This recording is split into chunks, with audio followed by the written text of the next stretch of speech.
ओडिशा की वह रात किसी आम रात जैसी बिल्कुल भी नहीं थी, बल्कि उस रात की हवा में एक ऐसा अनजाना डर घुला हुआ था जिसे महसूस तो किया जा सकता था, लेकिन समझा नहीं जा सकता था। आसमान में अधूरा चांद था, जिसकी फीकी और ठंडी रोशनी धरती पर गिरकर हर चीज को रहस्यमय बना रही थी। और दूर कहीं जंगल की तरफ से आती झींगुरों की आवाज इस सन्नाटे को और ज्यादा भयावह बना रही थी। जलेश्वर के एक पुराने और थोड़े जर्जर से इलाके में एक छोटा सा मेस था, जिसकी दीवारों पर समय के निशान साफ दिखाई देते थे। और उसी मेस के एक कमरे में 4 दोस्त रहते थे, मानस, श्याम, नोरा और हिमांशु। कमरे के अंदर हल्की पीली रोशनी जल रही थी, टेबल पर किताबें फैली हुई थीं और हवा में पढ़ाई के तनाव के साथ साथ थकान साफ महसूस हो रही थी। यार, सच बोलूं तो अब दिमाग बिल्कुल काम करना बंद कर चुका है। ऐसा लग रहा है जैसे जितना पढ़ता हूं उतना ही सब भूल जाता हूं। श्याम ने अपनी किताब जोर से बंद करते हुए गहरी सांस ली और खिड़की की तरफ देखने लगा, जैसे वह इस दबाव से कुछ पल के लिए भागना चाहता हो। तभी हिमांशु कहता है, नीट की तैयारी कोई आसान चीज नहीं है भाई। हर दिन लगता है कि अभी बहुत कुछ बाकी है और टाइम बहुत कम है। कमरे के एक कोने में बैठा मानस चुपचाप उन्हें देख रहा था। उसकी आंखों में एक अलग ही गहराई थी। तभी अचानक बाहर से कुत्तों के जोर जोर से भौंकने की आवाज आने लगी। चारों कुछ सेकंड के लिए चुप हो गए। फिर अचानक सब कुछ बिल्कुल शांत हो गया। तुम लोगों ने नोटिस किया अभी जो आवाज आ रही थी वो अचानक कैसे बंद हो गई? शायद कुछ नहीं, तू ज्यादा सोच रहा है। लेकिन श्याम की आवाज भी उतनी कॉन्फिडेंट नहीं थी जितनी वह दिखाने की कोशिश कर रहा था। अगले दिन दोपहर का समय था, लेकिन कमरे का माहौल अब भी थोड़ा भारी था, जैसे पिछली रात की अजीब घटना का असर अभी तक खत्म नहीं हुआ हो।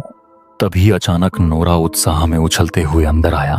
भाई लोग, एक ऐसा प्लान है जो हमारी जिंदगी का सबसे यादगार ट्रिप बनने वाला है। तीनों ने उसकी तरफ देखा।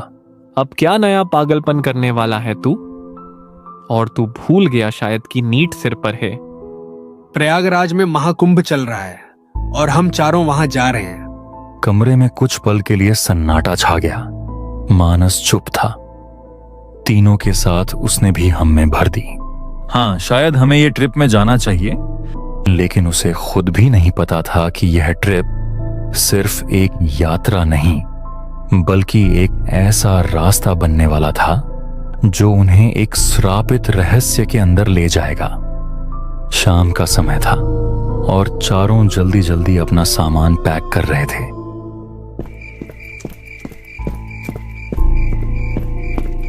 स्टेशन पर पहुंचते पहुंचते हल्की सुबह हो गई। ट्रेन महाकुंभ के लिए भीड़ से भरी हुई थी। भाई, इस ट्रेन से मुझे नहीं जाना। इतनी भीड़ है कि किसी के पैर के नीचे आ जाएंगे और रास्ता बहुत लंबा है। चारों ने मिलकर एक कैब बुक करने का फैसला लिया।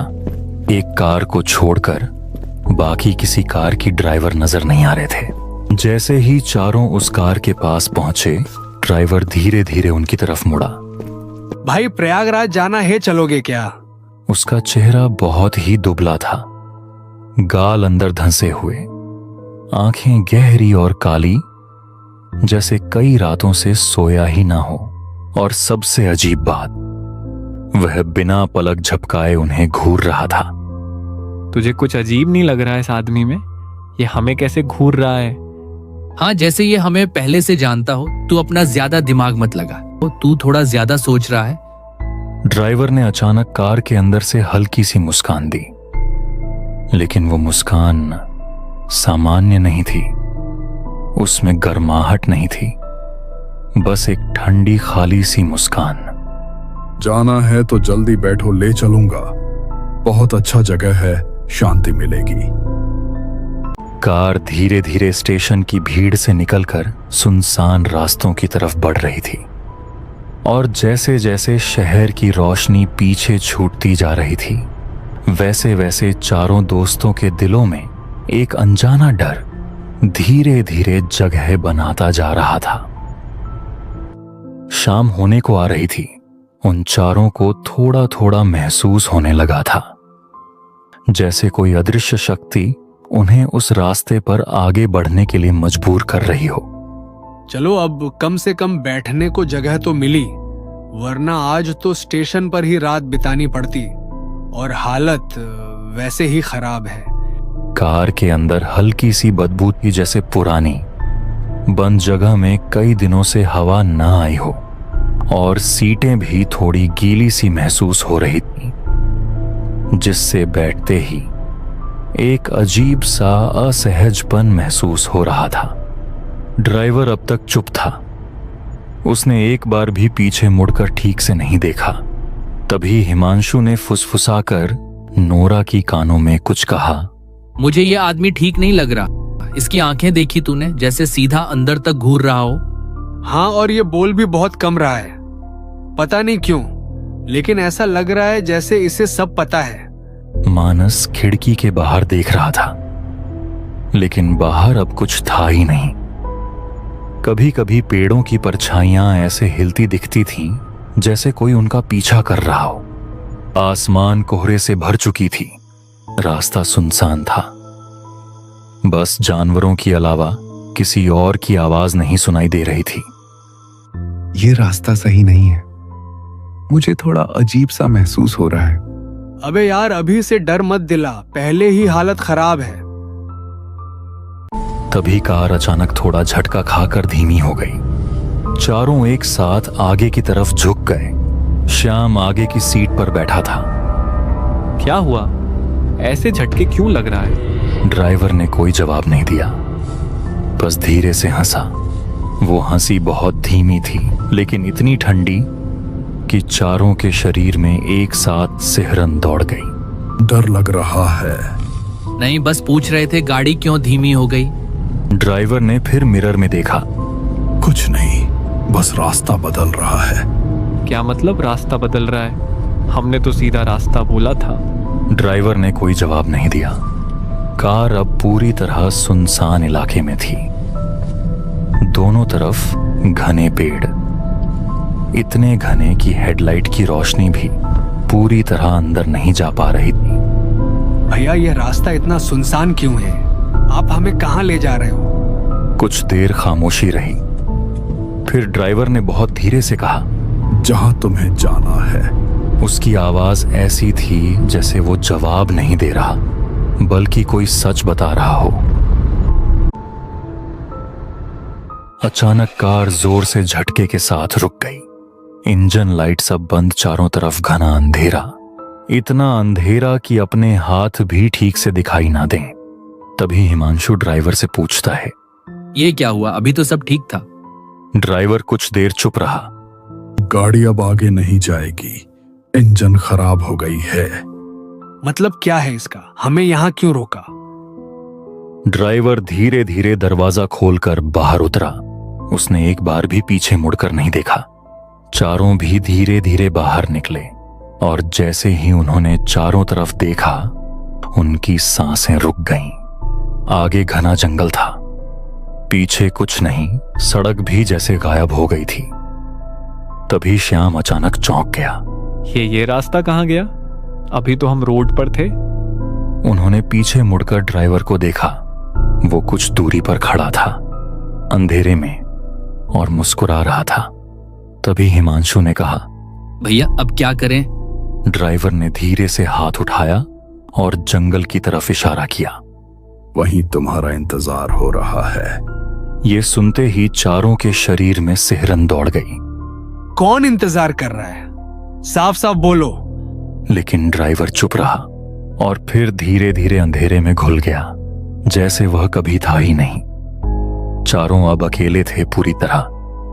हमें वापस चलना चाहिए, ये जगह ठीक नहीं है। वापस कहाँ? रास्ता ही नहीं दिख रहा। कुछ सेकंड खामोशी के बाद चारों जंगल को पार करने को सोचा।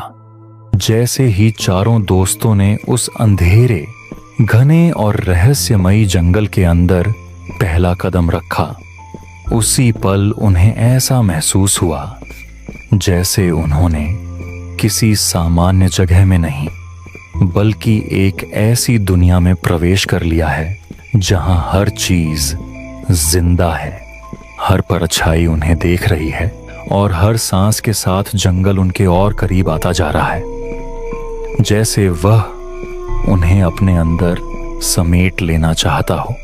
दूर दूर से कुछ अजीबोगरीब आवाज भी आ रही थी। ऊपर आसमान पूरी तरह गायब हो चुका था और चांद की हल्की सी रोशनी भी जमीन तक पहुंचने से पहले ही कहीं खो जाती थी, जिससे चारों तरफ ऐसा अंधेरा फैल गया था जिसमें दिशा का अंदाजा लगाना भी मुश्किल हो गया था। और हर तरफ बस काली दीवारों जैसा घना साया खड़ा दिखाई दे रहा था। मुझे ये बिल्कुल सही नहीं लग रहा। ये जंगल ये सामान्य जंगल नहीं है। यहाँ कुछ तो बहुत गलत है।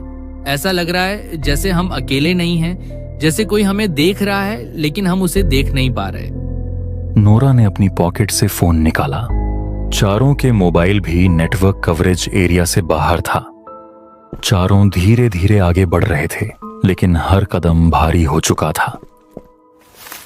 उनके जूते सूखे पत्तों पर पड़ते और एक अजीब सी चरमराहट पैदा करते, जो उस गहरे सन्नाटे में असामान्य रूप से तेज सुनाई देती थी, जैसे जंगल उस हर आवाज को पकड़कर वापस उनके कानों में और ज्यादा जोर से लौटा रहा हो। तुम लोगों ने नोटिस किया, यहाँ कोई आवाज नहीं है, ना हवा चल रही है, ना कोई जानवर। ये कैसे हो सकता है? इतना बड़ा जंगल और इतनी खामोशी। ये सामान्य नहीं है। उसकी बात सुनकर नोरा और हिमांशु दोनों ने एक साथ रुककर चारों तरफ देखने की कोशिश की, लेकिन उन्हें सिर्फ अंधेरा ही दिखाई दिया। ऐसा अंधेरा जो जितना देखते जाओ उतना गहरा होता जाता है, जैसे उसकी कोई सीमा ही नहीं है और वह हर चीज को अपने अंदर निगल लेने के लिए तैयार बैठा हो। हम लोग बस जल्दी से इस जंगल को पार कर लेते हैं। ज्यादा रुकना ठीक नहीं है। जितना जल्दी निकलेंगे उतना बेहतर होगा। लेकिन उनके कदम खुद ही धीमे हो रहे थे, जैसे जमीन उन्हें रोक रही हो, जैसे हर कदम के साथ उन्हें पीछे खींचा जा रहा हो और वो चाहकर भी तेज नहीं चल पा रहे हों। तभी अचानक हवा का एक ठंडा झोंका उनके बीच से गुजरा, लेकिन वो सामान्य हवा नहीं थी। उसमें एक अजीब सी सड़न की गंध थी, जैसे कुछ बहुत पुराना, बहुत समय से सड़ा हुआ। तभी उनके साथ कुछ अजीब होता है। कुछ सेकंड के लिए चारों की जान बाहर आ गई थी। तुम लोगों ने भी सुना ना? ये आवाज ये हमारे पीछे से आई थी। हाँ, लेकिन इंसान की नहीं थी। चारों की हालत अब धीरे धीरे और खराब होती जा रही थी। जंगल के अंदर काफी देर तक बिना कुछ समझे, बिना किसी साफ दिशा के, बस अंदाजे से आगे बढ़ते रहने के बाद अचानक चारों को एक साथ महसूस हुआ कि उस गहरे, दम घोंट देने वाले अंधेरे के बीच कुछ बदल रहा है, जैसे वातावरण खुद धीरे धीरे अपनी शक्ल बदल रहा हो। और उसी बदलाव के बीच उनकी नजरों के बिल्कुल दूर एक बहुत ही हल्की, कांपती हुई रोशनी दिखाई देने लगी, जो पहले इतनी कमजोर थी कि यकीन करना मुश्किल था कि वो सच में है भी या नहीं। लेकिन कुछ सेकंड तक लगातार देखने के बाद साफ हो गया कि वह रोशनी स्थिर नहीं है, बल्कि बहुत धीमी धीमी गति से हिल रही है, जैसे कोई छोटा सा दिया बहुत दूर कहीं जल रहा हो और बिना हवा के भी अपने आप कांप रहा हो। तुम लोगों को भी वो सामने कुछ दिख रहा है ना? मैं पक्का नहीं कह सकता, लेकिन मुझे लग रहा है कि वहां कोई रोशनी है, बहुत हल्की, लेकिन है। हाँ, मुझे भी दिख रही है, लेकिन ये नॉर्मल नहीं है। ये ऐसे क्यों हिल रही है? हवा भी नहीं चल रही, फिर भी ये ऐसे कांप क्यों रही है? मुझे ये ठीक नहीं लग रहा। ये ऐसा लग रहा है जैसे वो रोशनी बस दिख नहीं रही, बल्कि हमें बुला रही है, जैसे हम जहां खड़े हैं वहीं से वो हमें देख रही हो। चारों कुछ पल के लिए वहीं रुक गए। उनकी नजरें उसी दूर की हल्की रोशनी पर टिकी हुई थीं, और जितनी देर वे उसे देखते रहे उतना ही उनका मन और उलझता गया, क्योंकि वह रोशनी कभी पेड़ों के पीछे पूरी तरह गायब हो जाती और अगले ही पल किसी दूसरी जगह से फिर से झलक देती, जैसे वह किसी एक जगह पर स्थिर नहीं है बल्कि धीरे धीरे सरक रही हो। अगर ये कोई घर है तो हमें वहां जाना चाहिए, कम से कम किसी इंसान से मिल जाएंगे। और अगर ये घर नहीं हुआ तो, अगर ये कुछ और हुआ तो? यहाँ रुकना उससे भी ज्यादा खतरनाक लग रहा है। पीछे कुछ भी साफ नहीं दिख रहा और आगे कम से कम कुछ तो है। चारों ने एक दूसरे की तरफ देखा। किसी के पास कोई सही जवाब नहीं था, लेकिन उस गहरे अंधेरे में जहां हर दिशा एक जैसी लग रही थी, वो हल्की सी कांपती रोशनी ही एकमात्र चीज थी जो उन्हें किसी जगह का एहसास दे रही थी। और आखिरकार बिना कुछ बोले उन्होंने उसी दिशा में धीरे धीरे कदम बढ़ाना शुरू कर दिया, जबकि उनके दिलों में यह डर लगातार गहराता जा रहा था। जैसे जैसे चारों उस झोपड़ी के और करीब पहुंचे, उसका पूरा आकार धीरे धीरे साफ होता गया, और अब जो उनके सामने था वो कोई साधारण घर नहीं, बल्कि एक पुराना, अजीब तरह से शांत और जिसकी छत सूखे घास और फूस से बनी हुई थी, जो कई जगहों से झुकी हुई और बिखरी हुई लग रही थी, जैसे सालों से उसकी मरम्मत नहीं हुई हो। और हर हल्की सी हवा के बिना भी उसके किनारे ऐसे हिलते दिखाई दे रहे थे जैसे वो खुद सांस ले रही हो। दीवारें सफेद रही होंगी कभी, लेकिन अब उन पर बड़े बड़े काले धब्बे पड़ चुके थे। जगह जगह प्लास्टर उखड़ चुका था। दरवाजा आधा खुला हुआ था, पूरी तरह नहीं, बस इतना कि अंदर का गहरा अंधेरा बाहर झांक सके। दरवाजा अपने आप थोड़ा और खुल गया। चारों के कदम अपने आप रुक गए। कोई आगे नहीं बढ़ा, कोई पीछे भी नहीं हटा, बस खड़े रह गए। तभी अंदर से कदमों की आवाज आई, धीमी। आवाज करीब आती गई और हर कदम के साथ हवा ठंडी होती गई, और फिर वो दरवाजे पर आकर रुक गई। पहले सिर्फ उसका साया दिखाई दिया, दीवार पर लंबा, असामान्य, जैसे उसका शरीर सीधा नहीं बल्कि टेढ़ा मेढ़ा हो। धीरे धीरे वो बाहर आई, एक बूढ़ी औरत, लेकिन कुछ बहुत गलत था। चारों के चेहरे पर हैरानी साफ साफ दिखाई दे रही थी। दादी, हम रास्ता भटक गए हैं, क्या हमें आज रात रुकने की जगह मिल जाएगी? ठीक है, रात काफी हो चुकी है, तुम लोग अंदर आ जाओ, सुबह होने तक यहीं रुक सकते हो। चारों उसके साथ अंदर चले गए। चारों थके हुए थे, डरे हुए भी, लेकिन शरीर इतना थक चुका था कि डर भी कुछ देर के लिए हार मान गया, और चारों नीचे ही सो गए। सुबह होते ही यहाँ से निकल जाएंगे, बस आज की रात समहाउ निकल जाए। मुझे नींद नहीं आएगी, कुछ अजीब लग रहा है। अब वह बुढ़िया वहां से गायब थी। तभी श्याम उठकर बाहर की तरफ गया। श्याम की चीख सुनकर तीनों बाहर आए, मानो उन लोगों ने कुछ ऐसा देख लिया हो जो जिंदगी में कभी नहीं देखा।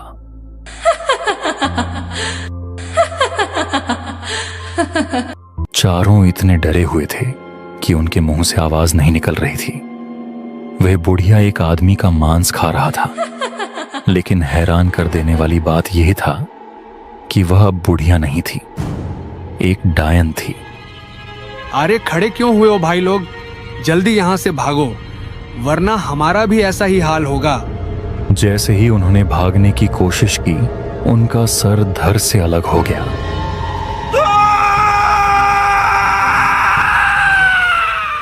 दोस्तों, आपको हमारी वीडियो कैसी लगी कमेंट में जरूर बताना। और हाँ, एक बात भूल गया, वीडियो को लाइक, शेयर एंड हमारे चैनल को सब्सक्राइब जरूर करना। और आगे किस टॉपिक पे वीडियो देखना चाहते हो जरूर बताना। मैं घर जाता हूं, नहीं तो कोई भूत आ जाएगा। तब तक के लिए बाय बाय।